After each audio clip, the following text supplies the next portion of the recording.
పంచభూత క్షేత్రాలు ఇండియాలో ఎక్కడ ఉన్నాయో తెలుసుకుందాం. పంచభూతాలు అనగా నింగి, నేల, నీరు, గాలి, నిప్పు. పంచభూత స్థలాలన్నీ మన సౌత్ ఇండియాలోనే ఉన్నాయి. ఇందులో 4 తమిళనాడులో ఉంటే 1 ఆంధ్రప్రదేశ్లో ఉంది. వాటి గురించి అవి ఎక్కడున్నాయో ఇప్పుడు తెలుసుకుందాం. పంచభూతాల్లో ఒకటి అయిన ఆకాశలింగం తమిళనాడులోని చిదంబరంలో కొలువుదీరి ఉంది. పంచభూతాలలో ఇంకోటి అయిన ఏకాంబరేశ్వర లింగం కాంచీపురంలోని చిదంబరంలో ఉంది. అది పృథ్వీలింగంగా వెలిసింది. వాయులింగం ఆంధ్రప్రదేశ్లో చిత్తూరులో ఉన్న శ్రీకాళహస్తిలో స్వయంభూగా వెలిసింది. తమిళనాడులో ఉన్న మరో పంచభూత లింగం అగ్నిలింగం. ఈ లింగం అరుణాచలం, తిరుమలమలలో ఉంది. తమిళనాడులో కొలువుదీరిన మరో పంచభూత లింగం జంబుకేశ్వర జలలింగం.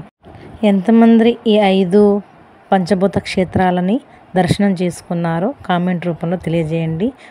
ఈ పంచభూత క్షేత్రాల గురించి మరెన్నో విషయాలు తెలుసుకుందాం. Please like, subscribe my channel.